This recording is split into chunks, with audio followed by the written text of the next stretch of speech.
Welcome back, everyone. Before we dive in, be sure to drop your thoughts, feelings, and lessons in the comments below. Like the video and subscribe so you never miss stories like this. Let's get into it. The cruelest thing my wife did wasn't cheating. It was the way she erased my life like deleting a file. While I was wearing a hard hat on a job site in Arlington, she drained our joint savings down to double digits, sold our living room set to strangers off Facebook Marketplace, and changed the locks so my key turned useless in the door. Then she texted, "Don't come inside. I'm choosing peace."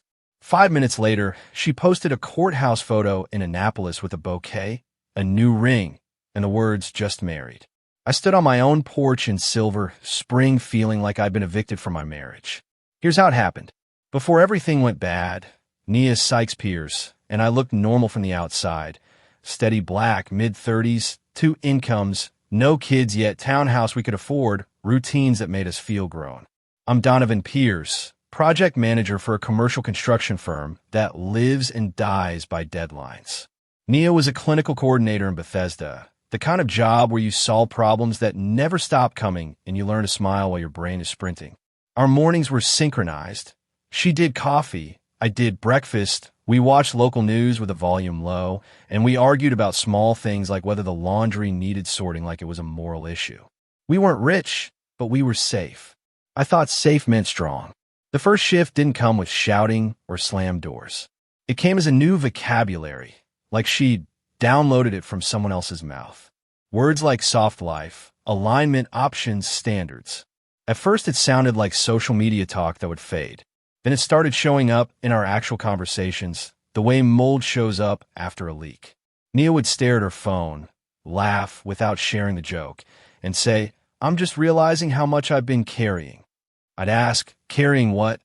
And she'd say, "The emotional labor," like we were strangers in a seminar. The warmth didn't vanish overnight. It thinned like heat leaving a house in winter. The outside influence had a name, Shayla Cummings. Shayla wasn't evil in a cartoon way.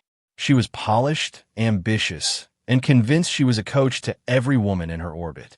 She worked PR in downtown D.C. and dressed like her calendar was always full of important people. When she spoke, it wasn't conversation, it was framing.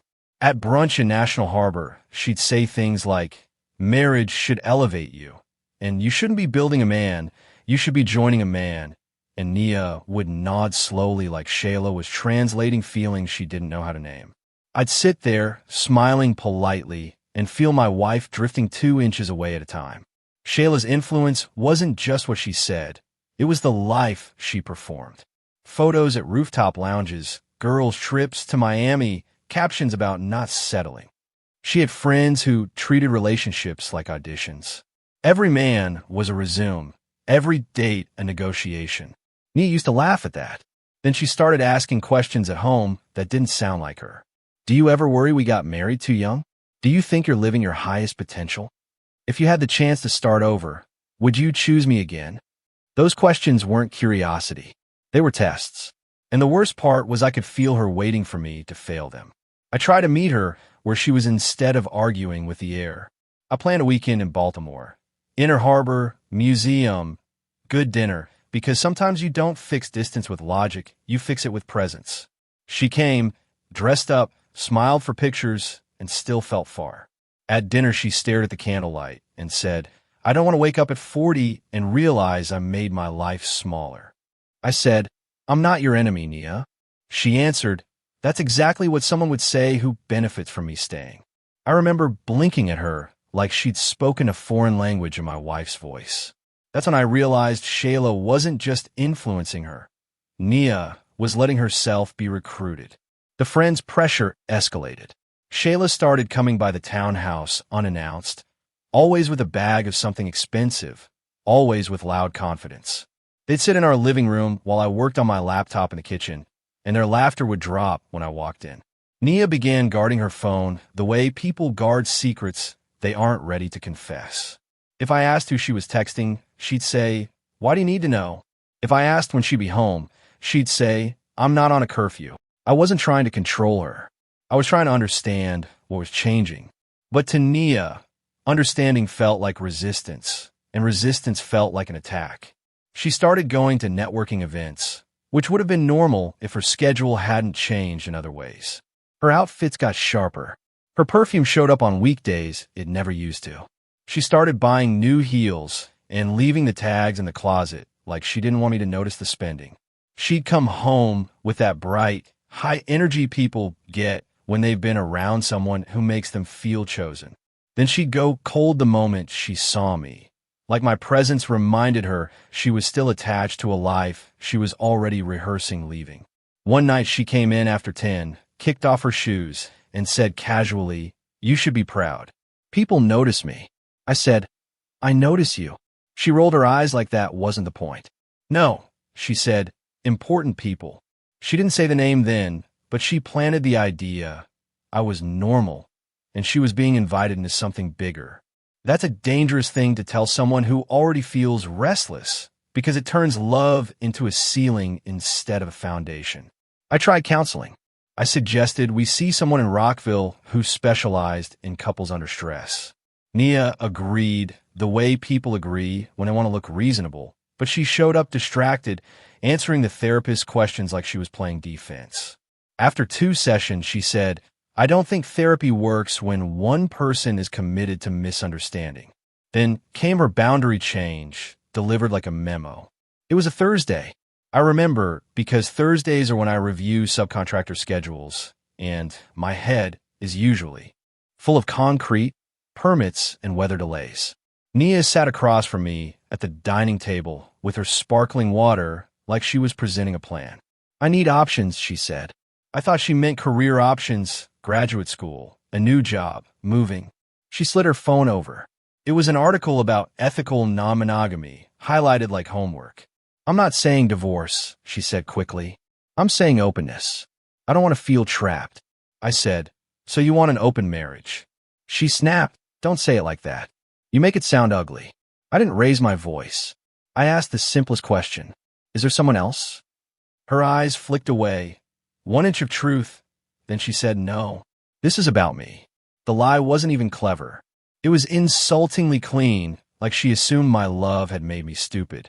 I told her I wasn't agreeing to anything. I told her if she wanted options, we could start with counseling, honest conversations, maybe time apart, but not this. She stared at me like I'd failed to evolve. "You're so rigid," she said, and went upstairs like the discussion was finished. That night she slept in the guest room without warning, like she was punishing me for having a spine. The next few weeks felt like living with someone who was half gone. Nia treated my refusal like I was committing a crime. She started saying things like, "You don't own me," and "You're insecure," anytime I asked a basic question. If I brought her lunch to work, she'd take it but act annoyed, like my care was a strategy. Shayla fed that narrative. I heard her once through the hallway, voice sharp and confident. "Men like Donovan love control. He'll act calm, but that's how they keep you." Nia murmured agreement. My stomach turned because I realized they'd turned my steadiness into suspicion. They were painting me as the villain so Nia could feel justified doing what she'd already decided to do. The proof didn't arrive like a movie twist. It arrived like carelessness. One Saturday morning, I was folding laundry and Nia's iPad lit up on the couch with a message preview. "Julian Cross, last night was fun. You deserve more than a man who acts like commitment is a cage." My hand stopped mid-fold. I stared at the name.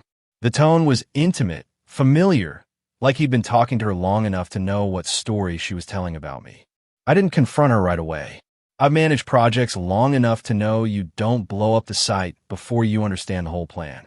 I took a photo of the screen with my phone, then put the iPad back like nothing happened.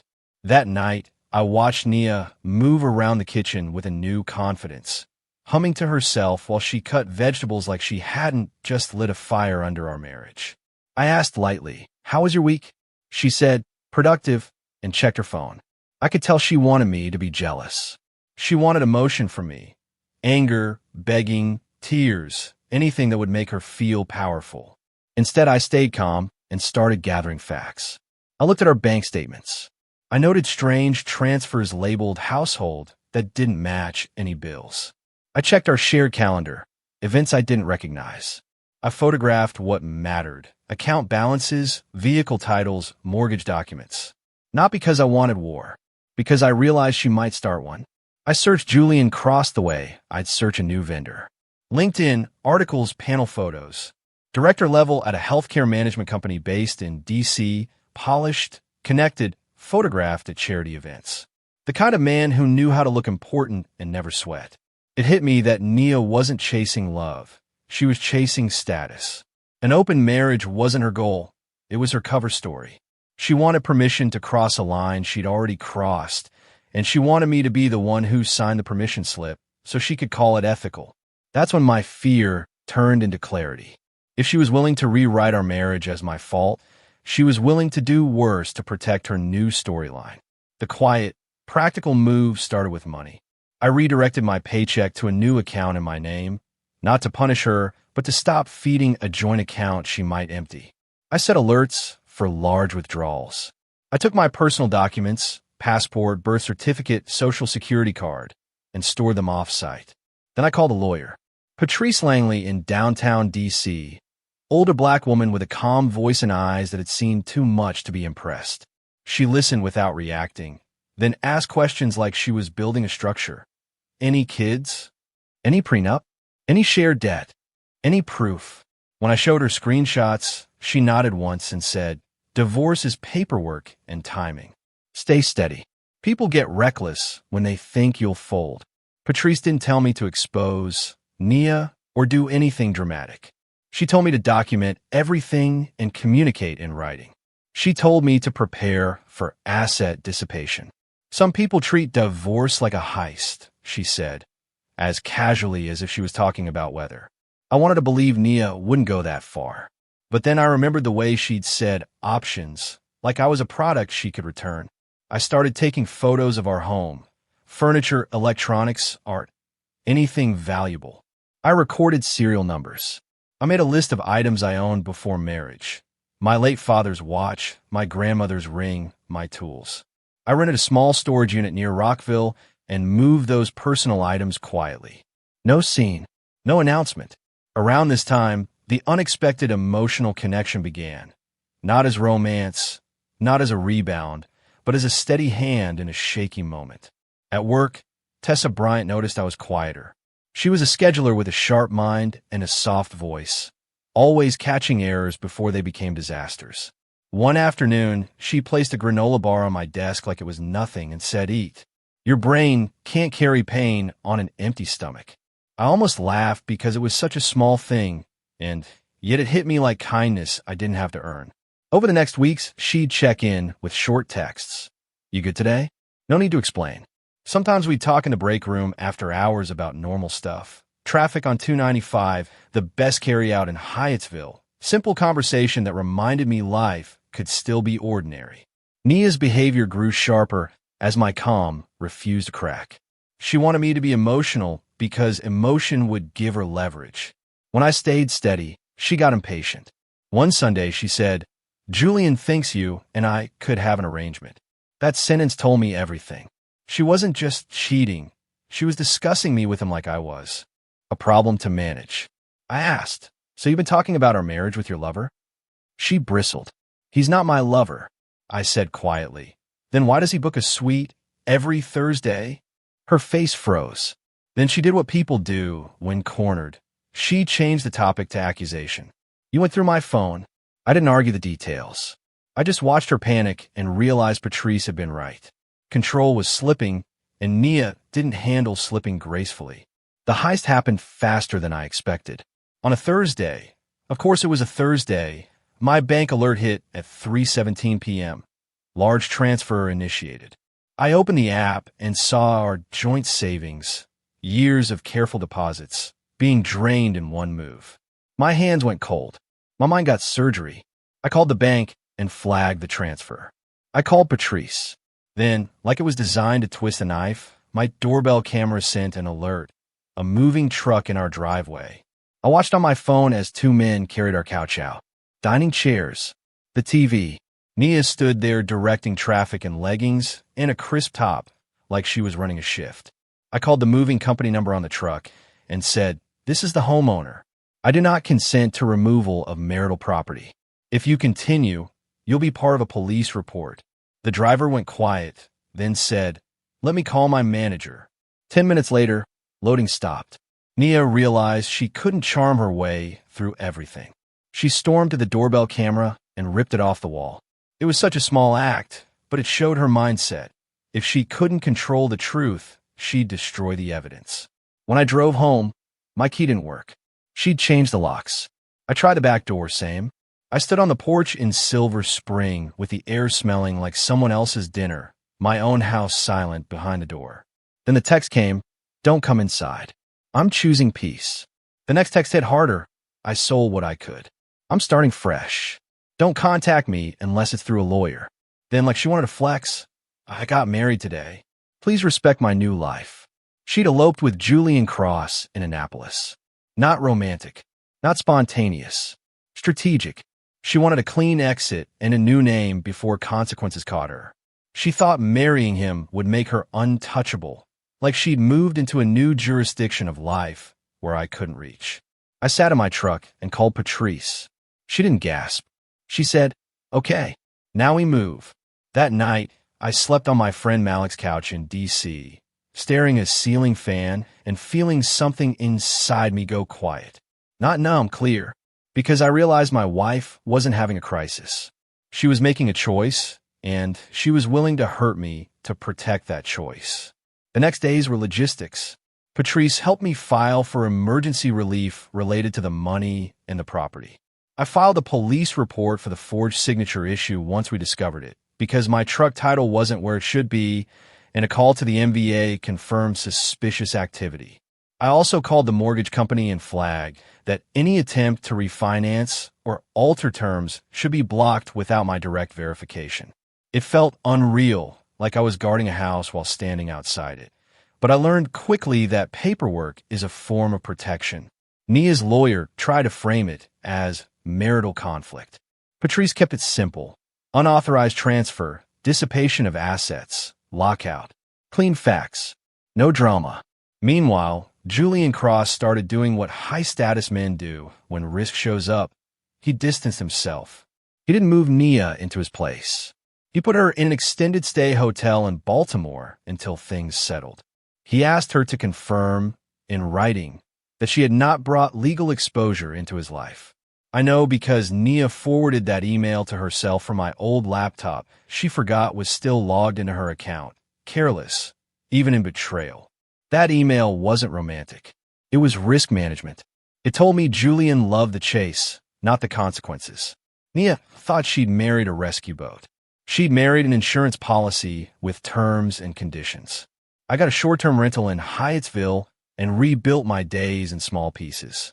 A cheap couch, a bed frame I assembled with anger and an Allen key, plates, towels, the basics of a life that didn't belong to anyone else. The quiet was strange at first. No footsteps upstairs. No tense silence through walls. Just me. Work, gym, dinner, sleep. I started taking walks after work because I needed to move the stress out of my body. Sometimes I catch myself waiting for a text from Nia and then remember, the person texting me was not my wife anymore. She was an opponent trying to rewrite history. Tessa stayed steady in the background, still not romantic, just present. She never asked for details I didn't offer. She never treated my pain like entertainment. Once, late at the office, she said, "People underestimate calm men. They think calm means weak." I looked at her, surprised. She shrugged. "I've seen enough to know calm can be steel." That sentence sat in my chest for days because it described what I was trying to be. Not cold, not cruel, just unmovable. When Nia's messages started coming, first angry, then pleading, I didn't answer directly. Everything went through Patrice. Every time Nia tried to bait me, Patrice responded with dates, documents, and boundaries. Clean consequences. Nia tried a different tactic when anger didn't work. She started playing victim. She told mutual friends that I abandoned her. She hinted I was controlling. Shayla amplified it, of course, posting vague quotes about narcissists and liberation. At first, I wanted to defend myself. Then Patrice said, "In court, the truth isn't a vibe. It's evidence." So I let them talk. I kept screenshots. I kept logs. I kept receipts. When someone asked me directly, I'd say, I'm handling it privately. Because the more you argue with a lie, the more oxygen you give it. Nia wanted a public story where she was brave, and I was bitter. I refused to play my role in her performance. The family event confrontation came with a warning I didn't expect. My mom, Denise Pierce, was turning 60, and my sisters planned a dinner near the Inner Harbor. My mom told me, "Don't shrink your life because someone betrayed you. Come sit with your family." So I went, dressed clean, breathing slow, determined not to let my mother's night become collateral damage. Halfway through dinner, the restaurant door opened and the air changed. I didn't even have to turn and know it was Nia. My body recognized the disturbance before my eyes did. She walked in like she belonged there, hair perfect, makeup perfect, eyes not perfect, eyes hungry and scared. Behind her, Julian hovered near the entrance in a suit, scanning the room like he already regretted coming. Nia approached our table and said sweetly, "Mrs. Pierce, happy birthday." My mom's smile faded into something calm and sharp. "Why are you here?" Nia glanced at me like she expected me to save her from the question. "I came to clear the air," she said. I stood, pulled an envelope from my jacket, and set it on the table in front of her. "This is a courtesy copy," I said. "Divorce petition. Emergency motion regarding the money and property." Julian's jaw tightened. Nia's face twitched. She whispered, "Donovan, you're being petty." I didn't raise my voice. "You sold my life while I was at work," I said. "You locked me out. You drained accounts. That isn't peace. That's theft." My sister Keisha stepped forward. "You need to leave," she said, controlled. Nia's eyes filled with tears like she could turn consequences into sympathy on command. "So you're all turning on me?" she asked. My aunt, who'd been quiet, said simply, "Baby, you turned on yourself." Julian cut in with one word, "Nia," low and warning, like he was managing a mess, not loving a wife. That was the moment Nia realized her new marriage didn't come with unconditional support. She reached for my arm. "Please, just talk to me privately." I stepped back, calmly, no scene, and I watched something break in her expression, not heartbreak, but loss of control. She left fast, heels clicking too quickly, Julian following like a man exiting before alarms go off. After that dinner, the rest unfolded the way real life unfolds, slow, procedural, unglamorous. Mediation requests, court filings, asset accounting, the bank investigation into transfers, the MVA issue regarding the truck title. Patrice handled it like a machine built for justice, not revenge. Nia's lawyer tried to argue she was starting over and had emotional distress. Patrice responded with documents and timelines. The court doesn't care about your new story if the old story includes forged signatures. Julian's name kept showing up in places he didn't like. Filings, requests, potential subpoenas. His job didn't love that. His board didn't love that. His image, carefully polished, started to look like a man who married a problem. Nia tried to come back to me in small ways first, like testing a door handle. A voicemail from a block number. "You're really doing this?" A message through Patrice asking for a private conversation outside legal channels. A late-night email saying, "I missed the version of us before everything got heavy." I read them all without answering. Because I finally understood the core truth. Nia didn't miss me. She missed the safety net she set on fire. She missed the life that held her without demanding she earn it. And now that Julian was treating her like a liability, extended stay, post-nup talk, distance, she was looking back at me like I was a spare key. The twist that felt earned wasn't that Nia's world exploded in public. It was that it shrank in private. Her elopement didn't launch her into luxury.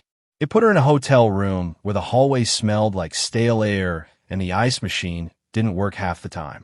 Julian didn't brag about her. He didn't integrate her into his life. He kept her separate, like a secret that had gotten inconvenient. The same confidence that attracted her now turned cold and transactional.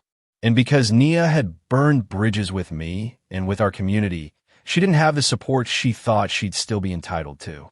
She learned the hard way that independence without integrity becomes isolation.